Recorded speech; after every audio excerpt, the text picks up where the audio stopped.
Back in the 1980s and early 90s, America's streets were controlled by more than just drug dealers. Behind many crack empires stood men whose real job was fear. They handled revenge, intimidation, executions, and problems nobody else wanted to touch. Some became urban legends long before they ever saw a courtroom. Others were connected to murders, celebrity scandals, and criminal organizations that turned entire neighborhoods into war zones. From New York to Detroit to DC, these hitmen helped shape one of the bloodiest periods in street history. Walter King Tut Johnson. Walter Johnson's story started in the rough streets of East New York, Brooklyn, long before the world knew him as King Tut. Born in 1963 and raised in the Cypress Hills projects, Johnson grew up in a strict Jehovah's Witness household. But somewhere along the line, the streets pulled him in harder than religion ever could. By just 16 years old, he was already knee-deep in crime, building a reputation that would soon spread across Brooklyn like wildfire. The nickname King Tut came from a moment that almost sounded funny at first. After getting arrested on suspicion of robbery, Johnson's mother came to bail him out.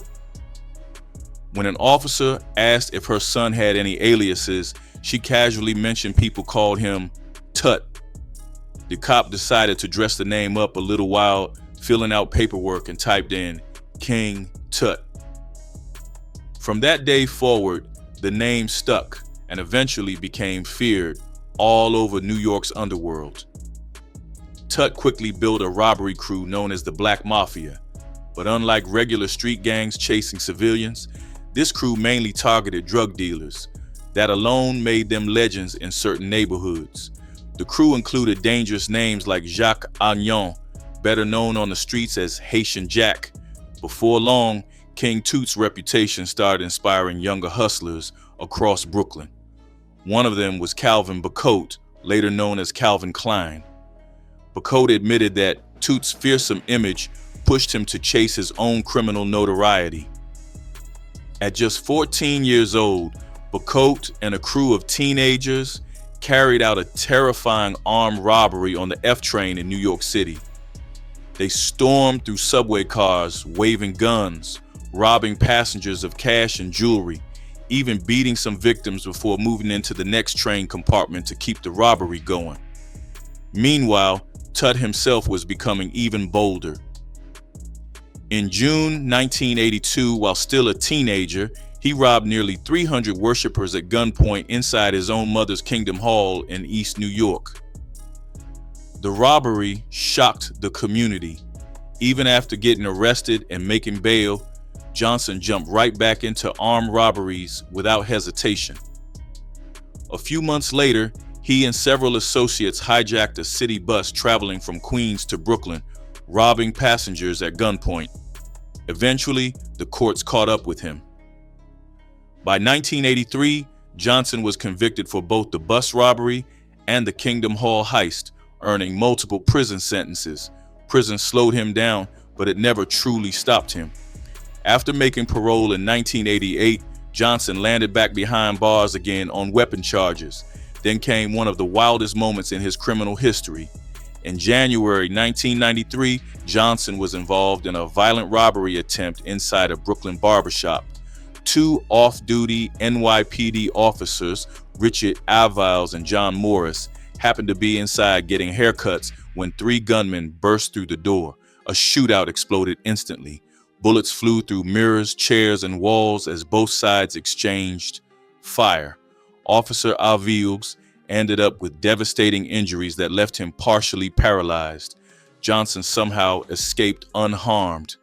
Even though he was acquitted of attempted murder, he still got convicted for armed robbery and served more prison time. Around this same period, another storyline was unfolding, one that would forever connect King Tut's name to Tupac Shakur. In late 1993, Haitian Jack introduced Tupac to a young woman named Ayanna Jackson during a night out at a Manhattan nightclub. What started as partying and celebrity nightlife soon spiraled into disaster. Days later, Jackson accused Tupac, Haitian Jack, and others of sexual assault inside Tupac's hotel suite. The case exploded across headlines, creating tension and paranoia within Tupac's circle. Tupac eventually grew suspicious of Haitian Jack, especially after hearing warnings from people around him, including boxer Mike Tyson. Tupac became convinced he was being set up. Then came the infamous Quad Studios shooting in November 1994. Tupac walked into Quad recording studios in Manhattan, expecting to record music. Instead, 3 armed men ambushed him in the lobby. He was shot 5 times and robbed of tens of thousands of dollars in jewelry. His close friend Stretch was also hit during the chaos. Rumors immediately spread throughout New York.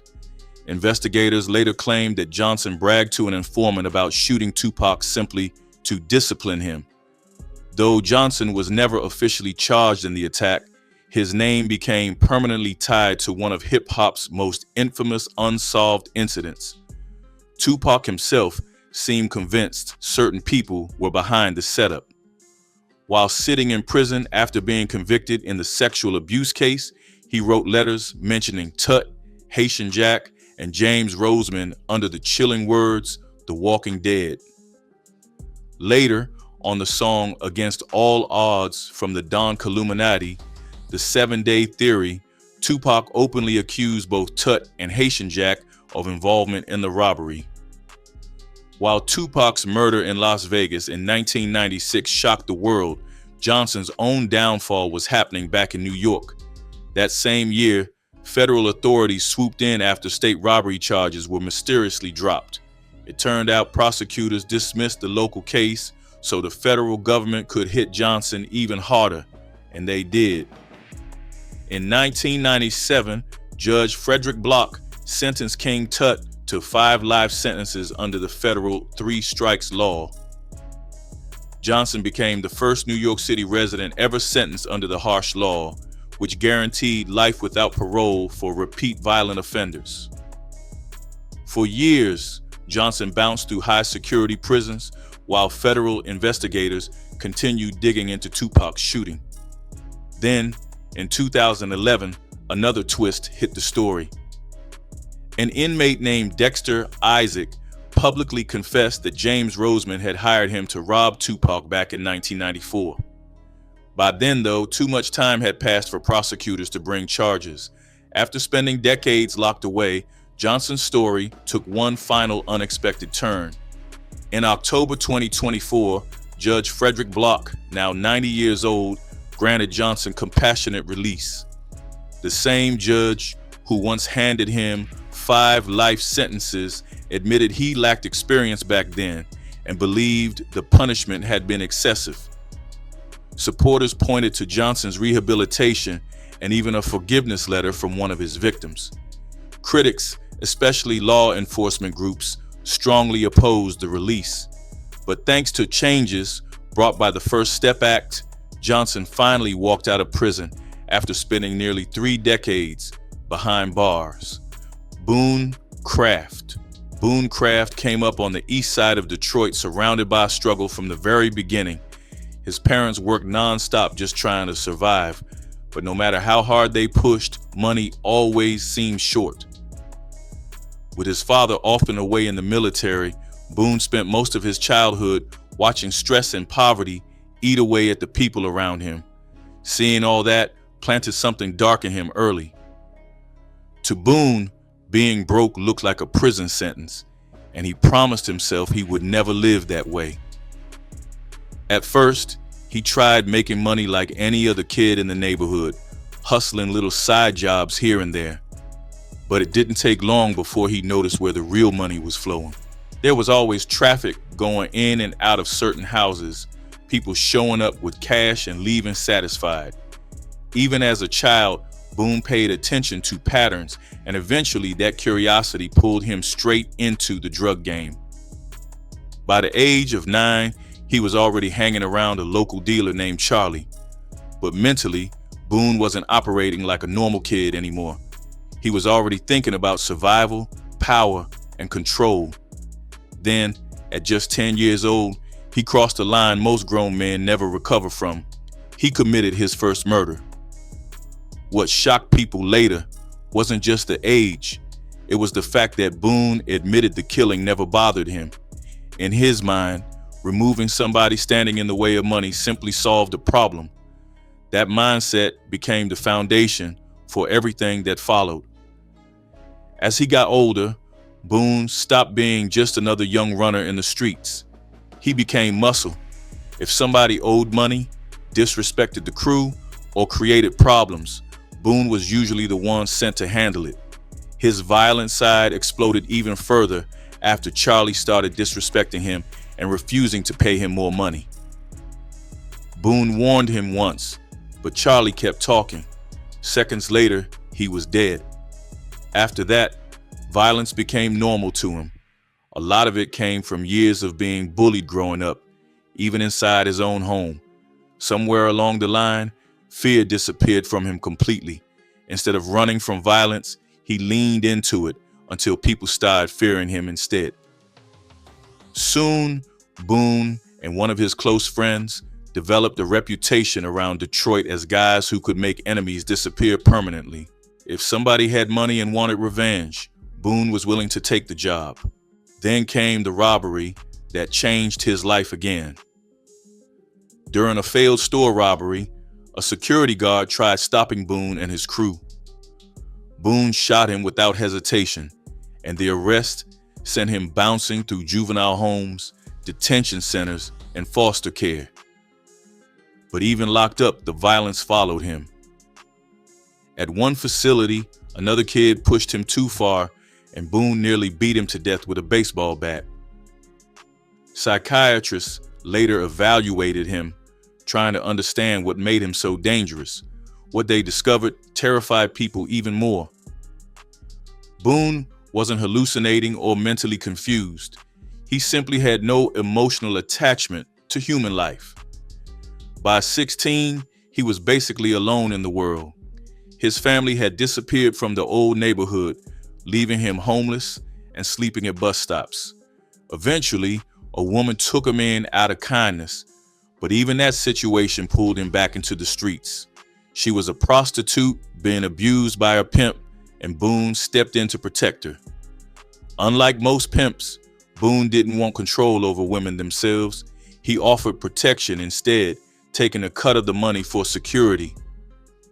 Before long, several women started leaving abusive pimps to work under Boone because they felt safer around him. For a moment, it looked like he had found a different lane. He even tried settling down and focusing on family life, but the streets already had too much of a grip on him. By then, stories about Nate Boone were spreading all across Detroit. People started calling him the Grim Reaper and eventually the Iceman because of how emotionless he looked during killings. One man learned that firsthand after assaulting Boone's sister. Boone responded with terrifying violence that sent a clear message about touching his family. Still, even his own relatives weren't fully safe around him. When Boone discovered his brother had stolen from him, he nearly killed him too before their mother stepped in front of the gun. As his reputation grew, Boone linked up with one of Detroit's most feared crews, the Best Friends. Together, they became a powerful and violent force in the city's underworld. Their rise eventually connected them to Maserati Rick, one of Detroit's biggest drug figures. Boone originally worked as Rick's bodyguard, but greed and betrayal soon ripped everything apart. After Rick was murdered, Boone and the Best Friends climbed even deeper into Detroit's criminal world. They even became involved in a failed plot to kill White Boy Rick. But the real collapse started when Boone's younger brother, Andre, was murdered, allegedly over money. From that moment forward, revenge consumed him. While pretending to stay loyal, Boone secretly started cooperating with federal investigators, feeding information that slowly destroyed the organization from the inside. Eventually, his own crew caught on and tried to kill him during a hit. Bullets tore through his body, but somehow he survived. After that, Boone fully turned informant, admitting involvement in around 30 murders in exchange for immunity and witness protection.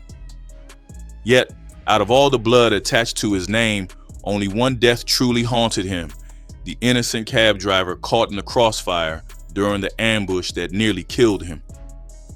Howard Papy Mason wasn't just another hustler running through New York during the crack era. In one of the deadliest periods the city had ever seen, his name carried a level of fear that made people tense up the moment it got mentioned. Back when South Jamaica, Queens looked more like a battlefield than a neighborhood, Papy stood right in the center of the chaos. Bodies were dropping, crews were fighting for corners, and the streets were running on fear, money, and revenge. In Queens, people didn't just know Papy Mason, they spoke about him like a living nightmare. Nobody could fully agree on where he originally came from. Some said Alabama, others claimed Brooklyn all the way. But one thing was clear: Brooklyn molded him into who he became. The borough already had a reputation for producing hard dudes who lived by violence, and Papy fit right into that world early. As a teenager, he ran with street gangs like the Jolly Stompers before graduating into life as a stick-up kid. At that point, he wasn't famous for drugs or money. He was known for his temper. Fighting came naturally to him, and authority meant nothing in his eyes, especially police. Even as a young dude, he openly disrespected officers without hesitation. That anger kept sending him back and forth through juvenile facilities like Spofford and Warwick. Before he was even fully grown, he had already caught an attempted murder charge and spent years locked away. But prison didn't humble him. If anything, it made him colder and sharper. While locked up in Spofford, he crossed paths with another feared young hustler named Lorenzo Fat Cat Nichols. The connection happened instantly. Both carried that same violent mentality and fierce loyalty to the people around them. They understood each other without needing many words. By the time Papy finally came home in 1983, he had already spent most of his young life behind bars. But the streets had changed while he was away.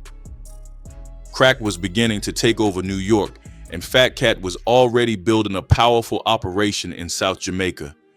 He brought Papy into the fold immediately, putting him in charge of security. That decision changed everything. Papy quickly became known as Fat Cat's most feared enforcer. If somebody stole money, crossed the crew, or threatened business, Papy handled it personally. Stories about his brutality spread all through Queens. Some people claimed he tortured rivals with hot curling irons to get information. Whether every rumor was true didn't even matter anymore because fear had already done the work for him. With his dreadlocks, Jamaican slang, and violent image, many people believed he was a real Jamaican gangster fresh off the island. In reality, he had simply created a larger-than-life persona that terrified people. Fat Cat rewarded that loyalty by giving him control over his own drug territory in the 40 projects. There, Papy formed his own feared crew called the Bebos. The crew copied everything about him: the dreadlocks, the attitude, the aggression. They mixed Rastafarian culture with street politics and moved with the deep loyalty mentality that made outsiders nervous. As crack flooded New York in the mid-1980s, violence exploded everywhere, and Papy seemed completely comfortable inside that chaos. Then came 1985, when Fat Cat got arrested. According to street stories, Papy nearly tried to free him right there on the spot by sneaking behind an officer with a gun. The only thing that stopped it was Fat Cat himself signaling for him to back off. Even with Fat Cat locked up, Papy stayed active in the streets. Witnesses were threatened, people got intimidated, and the organization kept operating. Soon after, Fat Cat's parole officer was murdered, and investigators immediately focused on Papy. Police eventually arrested him, but even during the arrest, he allegedly reached for a hidden gun in his boot. Once inside interrogation rooms, authorities pushed hard to get him to flip on Fat Cat. He refused every time, and that silence only boosted his reputation even more. By the late 1980s, his name had become larger than the streets themselves. Witnesses were terrified to testify. Prosecutors reportedly received threats, and fear surrounded every courtroom connected to the case. Then came the murder that shocked the entire country. On February 28, 1988, rookie NYPD officer Edward Boone was sitting alone in a patrol car protecting a witness's home when gunmen walked up and executed him with 5 shots to the head. The killing brought massive attention from the federal government, the NYPD, and the media. Authorities claimed Papy ordered the hit from prison as revenge against police. Soon, the entire organization started collapsing under federal pressure. Crew members, girlfriends, relatives, everybody connected got swept into the case. Prosecutors painted Papy as the mastermind behind the murder, while former associates cooperated and described how the order supposedly traveled from prison to the shooters. Papy denied everything, insisting the government was targeting him unfairly. But after years of violence and fear tied to his name, the jury convicted him. Howard "Papy" Mason was sentenced to life in prison, cementing himself as one of the most infamous figures New York's crack era had ever produced. Even decades later, old school hustlers still speak on his name with a certain kind of respect and caution, remembering just how dangerous South Jamaica became when Papy Mason ruled the streets. Prince Miller.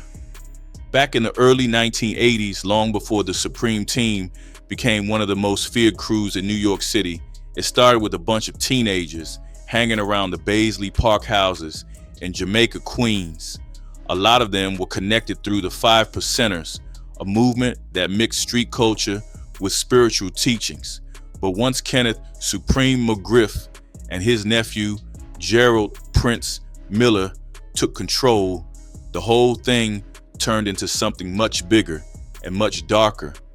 Everything really shifted in 1984 when Prince came home from prison after serving time for burglary.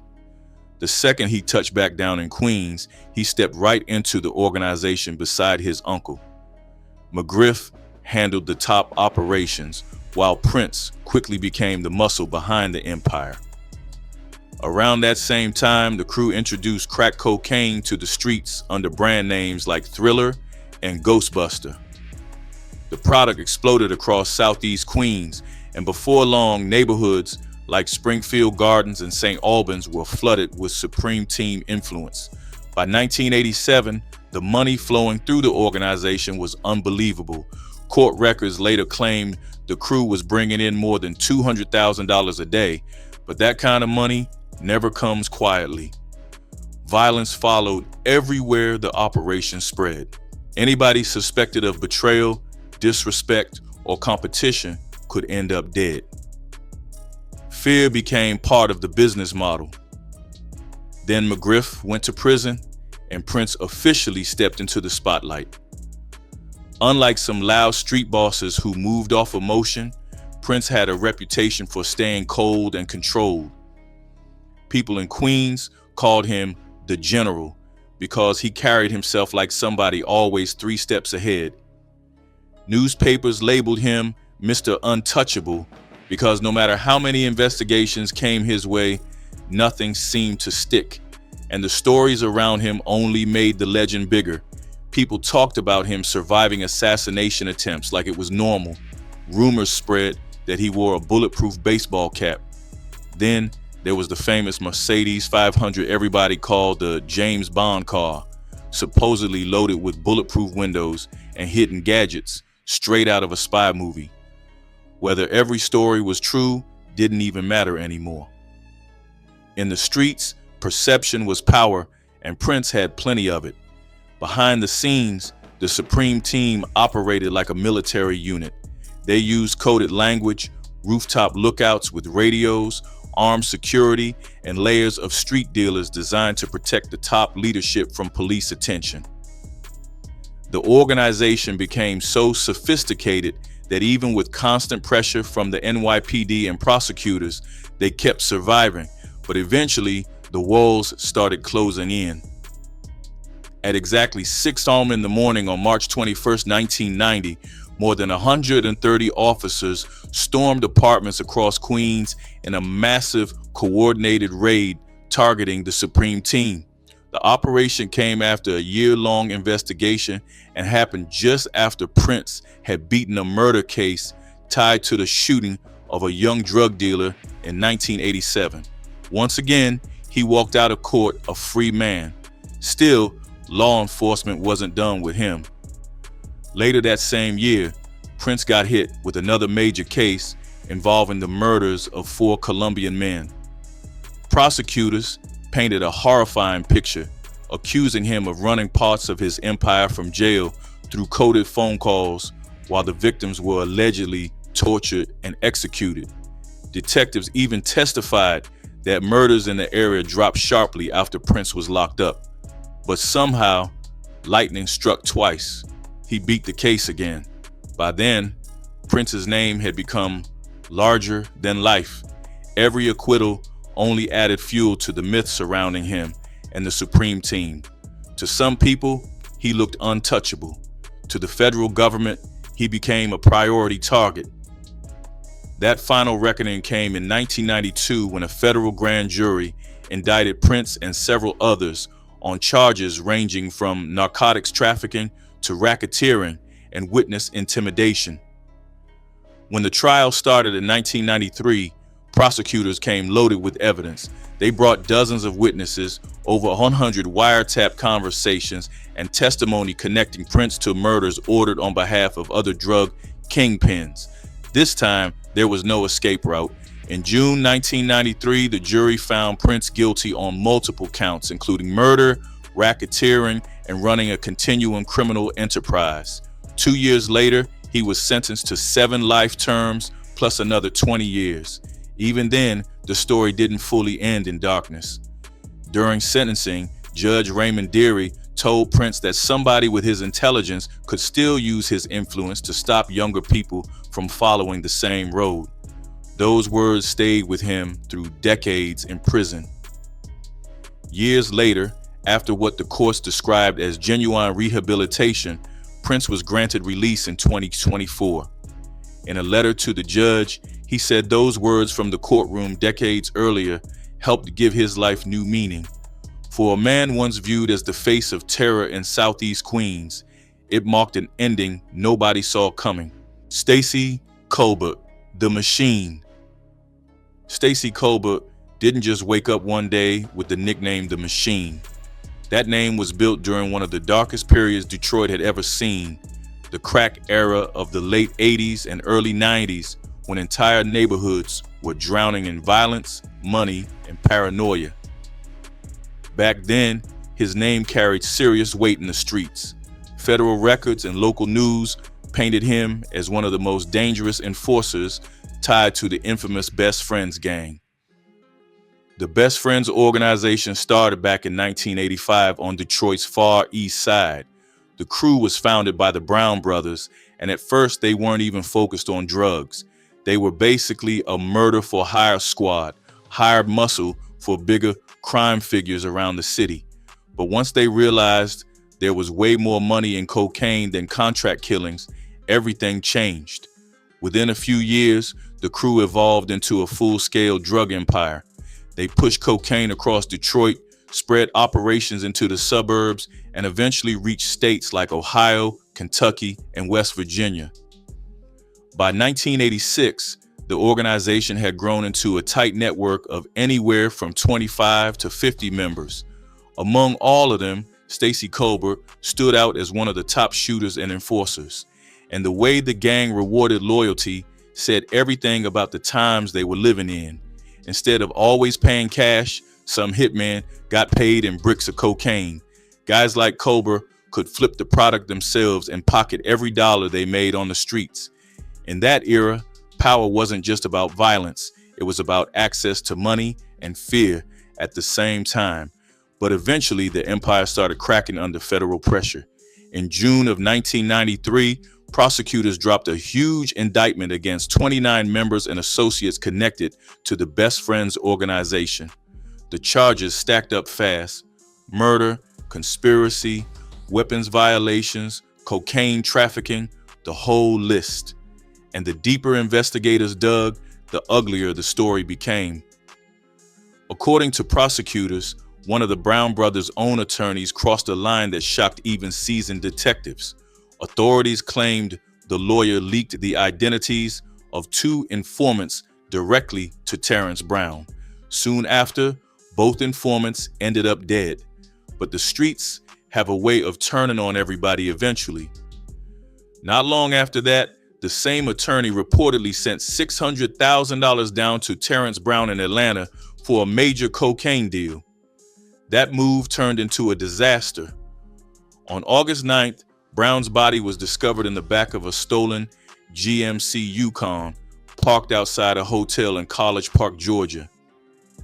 He had been shot once in the head, wrapped in bedding and plastic, abandoned like trash. The scene was so disturbing that authorities struggled for days just to identify him. Investigators believe Colbert and another Best Friends member, Charles Chucky Doo Wilkes, ordered the hit before Terrence could allegedly move against them first. In that world, survival often came down to who struck first. Then came the moment that felt straight out of a movie.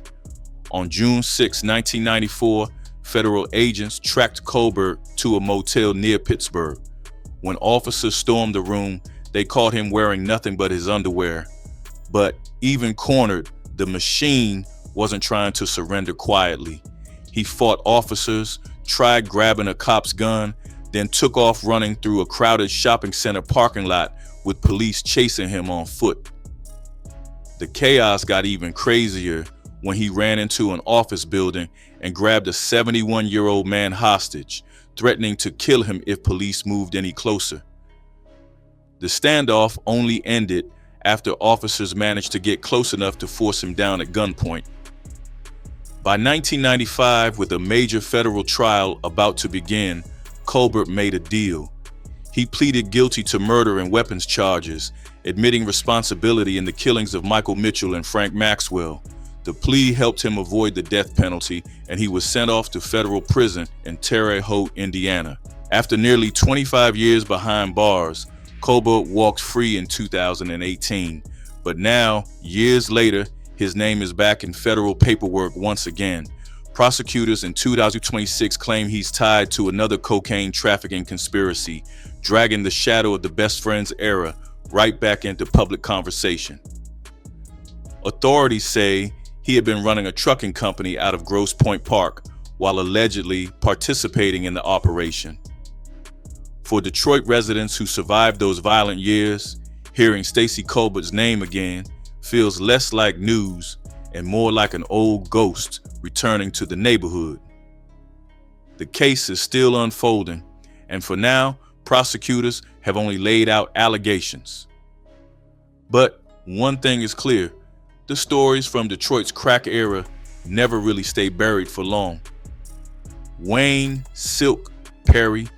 Perry came into the world on November 14, 1962, growing up in Washington, D.C., back when the city was proudly called Chocolate City. He was raised on L Street in an area known as 203, one of the roughest neighborhoods in the city. Violence, drugs, robberies, and poverty were just part of everyday life there. For most young kids growing up in that environment, there were only 2 roads available: sports or the streets. At first, Wayne looked like he might actually make it through basketball. He had serious talent on the court, moving so smooth that his half-brother gave him the nickname Silk. Before long, that became the only name people knew him by.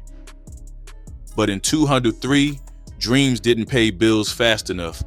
The streets did. By the time Silk was only 12 years old, he was already running with older hustlers, serving as a lookout while they robbed stores, gambled, and sold drugs. If police rolled into the neighborhood, Silk gave the signal and everybody scattered. In return, the older guys taught him how to hustle, how to move smart, and how to survive. Silk was naturally intelligent, but instead of putting that brain power into school, he poured it into street life. He started with petty theft and gambling before moving into drug dealing, extortion, and scams. Then, at just 16 years old, he robbed his first bank. The rush and the money pulled him in deeper. School barely mattered anymore. Wilson High School, where he attended for a while, felt less like a classroom and more like a battlefield. Gang fights and riots were constant. During one massive riot, a security guard got shot and other gang members pointed the finger at Silk. He was arrested for attempted murder, but the case collapsed because there wasn't enough evidence. Silk later claimed the other kids blamed him because they knew he wouldn't snitch. Even though the courts let him walk, the school system didn't. He got expelled, bounced to another school, then eventually got banned from DC public schools entirely after another violent incident. From there, the streets became his full-time reality. In 1984, the violence escalated permanently. Silk killed a rival gang member during a shootout that happened right in front of police officers. According to witnesses, the other man fired first and Silk returned fire in self-defense. Even so, somebody died and Silk ended up in Lorton Youth Center 1, one of the most violent correctional facilities in the country. Prison hardened him even more. When Silk got released in 1987, he didn't return to normal hustling. He became a full-time contract killer. Drug kingpins paid him to eliminate rivals, silence witnesses, and protect their operations. Unlike reckless shooters spraying bullets from a distance, Silk built a reputation for walking directly up to his targets and finishing the job face to face. Fear became his shield. Witnesses were too terrified to testify against him, while loyalty inside his circle was bought with money, drugs, and protection. Before long, Silk had built his own crew of killers who followed orders without hesitation. That reputation eventually connected him with Harlem drug Lord Alberto Alpo Martinez. After Major DC, Kingpin Ray Fool, Edmond got locked up. A power vacuum opened across the city. Alpo had the cocaine supply, but needed protection in a city full of dangerous local crews. Silk became that protection.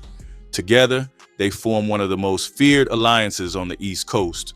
Alpo allegedly moved massive amounts of cocaine every day while Silk handled enforcement.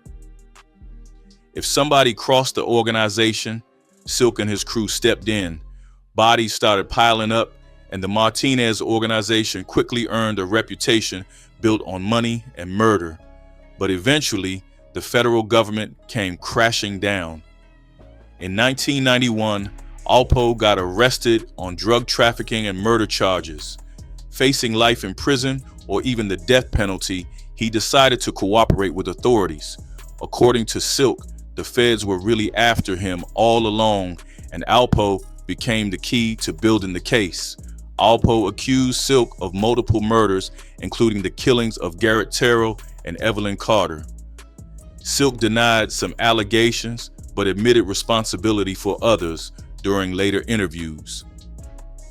By 1992, federal agents arrested him and charged him as one of the main hitmen for the Martinez organization. The government painted Silk and his associates as executioners whose job was eliminating witnesses, rival dealers, and disloyal crew members. Prosecutors pushed for the death penalty, making the case one of the most serious federal murder prosecutions DC had seen in decades. But before trial began, Silk took a plea deal. In 1994, he pleaded guilty to 5 murders and running a continuing criminal enterprise. In exchange, the death penalty was removed from the table. The judge sentenced him to 5 consecutive life terms without parole. Today, Wayne Silk Perry remains locked inside the Supermax prison in Florence, Colorado. Over the years, he embraced religion and changed his name to Nkosi Shaka Zulu L. Even now, though, he still insists he was targeted unfairly by the system. But for many people who lived through that violent era, in Chocolate City, Silk's name remains tied to one of the bloodiest chapters the streets ever saw.